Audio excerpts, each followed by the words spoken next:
Greenland को लेकर America के खिलाफ जहां यूरोपीय देश एकजुट हो गए, तो वहीं फ्रांस ने अमेरिका को खुली चुनौती दे दी है। उसने उत्तरी अटलांटिक महासागर में अपने परमाणु ऊर्जा से चलने वाले एयरक्राफ्ट कैरियर चार्ल्स डी गाले को उतार दिया है, जो राफेल फाइटर जेट से लैस है।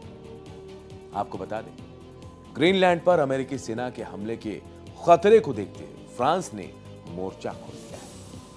हम आपको बताएंगे कि आखिर फ्रांसीसी स्ट्राइक कैरियर की खासियत क्या है, और यहां हम आपको नाटो चीफ का वो बयान भी सुनाएंगे जो खोलकर अमेरिका के तारीफ के कसीदे गढ़ रहे हैं। हम आपको बताएंगे कि आखिर वो क्यों कह रहे हैं कि यूरोप अमेरिकी सेना की सहायता के बिना अपनी रक्षा तक नहीं कर सकता। ग्रीनलैंड को लेकर अमेरिका ने जहां अपने तेवर तल्ख कर दिए हैं, तो वहीं अब ग्रीनलैंड की हिफाजत के लिए यूरोप के देश धीरे धीरे मोर्चा खोल रहे हैं। अमेरिका को ग्रीनलैंड पर खुली चेतावनी देने वाले ग्रीनलैंड पर मैक्रों ने अपने तेवर दिखा दिए। फ्रांस के राष्ट्रपति इमैनुअल मैक्रों ग्रीनलैंड के करीब उत्तरी अटलांटिक महासागर में अपने एकमात्र परमाणु ऊर्जा से चलने वाले एयरक्राफ्ट कैरियर चार्ल्स डी गाले को भेज दिया है। फ्रांस के रक्षा मंत्रालय ने एयरक्राफ्ट कैरियर चार्ल्स डी गाले की तैनाती को लेकर ऐलान भी कर दिया है। जरा सोचिए, फ्रांस किस तरह से अमेरिका को चुनौती देने का मन बना चुका है, और यही वजह है कि उसने राफेल फाइटर जेट से लैस एयरक्राफ्ट कैरियर को ग्रीनलैंड की सुरक्षा के लिए उतार भी दिया। यही नहीं, ग्रीनलैंड को लेकर फ्रांसीसी राष्ट्रपति डेनमार्क और ग्रीनलैंड के नेताओं से पेरिस में मिलने भी जा रहे हैं। मैक्रो के इस मीटिंग का मकसद यूरोपीय एकजुटता पर अपना समर्थन भी जताना है। अब जिस चार्ल्स डी गाले को फ्रांस ने ग्रीनलैंड की सुरक्षा के लिए उतारा है, जरा उसकी खासियत भी समझ लीजिए। बताते हैं आपको खासियत आखिर उसकी है क्या। तो देखिए, चार्ल्स डी गाले फ्रांसीसी नौसेना का एकमात्र एयरक्राफ्ट कैरियर है। परमाणु ऊर्जा से चलने वाले यह कैरियर साल 2001 में फ्रांस के समुद्री बेड़े में शामिल हुआ। आपको बता दें, फ्रांस के अलावा अमेरिका के पास ही चार्ल्स डी गाले सरीखा वॉरशिप है। यह कैटापुल्ट और अरेस्टर वायर से लैस है। इसके चलते इसे कई तरह से फिक्स्ड विंग एयरक्राफ्ट को लॉन्च और रिकवर करने में महारत हासिल है। यही नहीं, चार्ल्स डी गाले एक साथ 40 एयरक्राफ्ट ले जाने में सक्षम है। इसमें Rafale marine jet, E-24, Hawkeye, EW aircraft और NH-90 जैसे हेलीकॉप्टर शामिल हैं। फ्रांस के कैरियर स्ट्राइक ग्रुप में चार्ल्स डी गाले और इसके विमान, साथ ही कई एस्कॉर्ट और सपोर्ट जहाज भी शामिल हैं। इसमें एक डिफेंस फ्रिगेट, एक सप्लाई शिप और एक हमलावर पनडुब्बी भी है। तो क्या है चार्ल्स डी गाले में, हम आपको बता रहे हैं। नाटो चीफ की दो टूक भी सामने आई। अमेरिकी सेना के बिना नाटो अधूरा है। यूरोप की रक्षा कौन करता है? अमेरिका।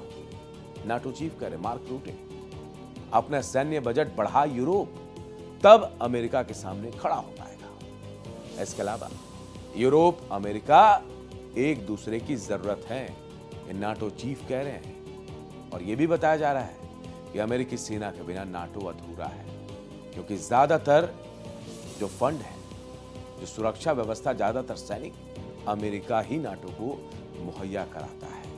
और यही वजह कि नाटो चीफ कसीदे गढ़ रहे हैं ट्रंप के, अमेरिका के, और एक तरह से समझ लें कि यूरोप को बता भी रहे हैं कि आप कुछ नहीं है अमेरिका के सामने। ये बहुत बड़ी बात है कि नाटो चीफ इस तरह का बयान दे रहे हैं। तो आपको बता दें कि अमेरिकी राष्ट्रपति डोनाल्ड ट्रंप की ग्रीनलैंड पर कब्जे को लेकर दिए बयानों ने नाटो के भीतर तनाव और बढ़ा दिया। ग्रीनलैंड नाटो सहयोगी डेनमार्क का हिस्सा है।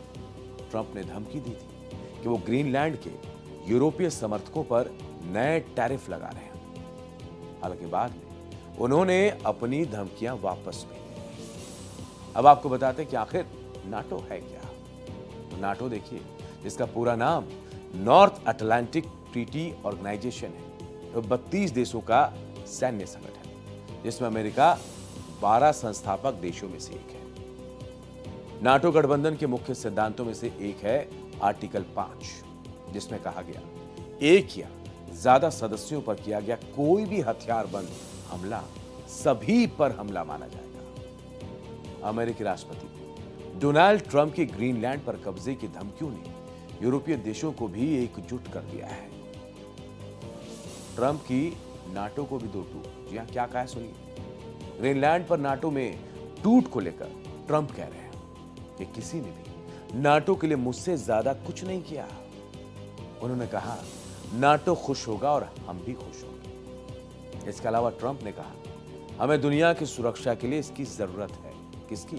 ग्रीनलैंड की। ट्रंप ने आगे कहा मुझे पता है हम नाटो की मदद के लिए आएंगे, लेकिन मुझे सच में शक है कि वो हमारी मदद के लिए आएंगे या फिर नहीं। वहीं ट्रंप ने ग्रीनलैंड को हासिल करने के लिए मिलिट्री फोर्स का इस्तेमाल करने से इनकार नहीं किया है। जब उनसे पूछा गया कि क्या वो ग्रीनलैंड पर कब्जा करने के लिए फोर्स का इस्तेमाल करेंगे, तो राष्ट्रपति ने जवाब दिया नो कमेंट, यानी कोई कमेंट नहीं। ट्रंप ने ग्रीनलैंड पर कब्जे को लेकर एक और तस्वीर शेयर की, जिसमें वो अमेरिकी वाइस प्रेसिडेंट जेडी वेंस और secretary of state Marco Rubio के साथ नजर भी आ रहे हैं। साथ में मैसेज भी दे रहे हैं कि Greenland US territory east 2026 Donald Trump की ओर से साझा की गई। या ग्रीनलैंड 2026 की तस्वीर केवल एक सोशल मीडिया पोस्ट नहीं, बल्कि उनके अमेरिका फर्स्ट एजेंडे का एक आक्रामक विस्तार है। और इस तस्वीर में ट्रंप, जेडी वेंस और मार्को रूबियो के साथ ग्रीनलैंड की बर्फीली जमीन पर अमेरिकी झंडा गाड़ते दिख रहे हैं। यानी आप समझ लीजिए, इस सीधे तौर पर कहा जा रहा है कि अब ट्रंप चाहे कुछ भी हो जाए, ग्रीनलैंड पर अपना कब्जा करके ही मानेंगे।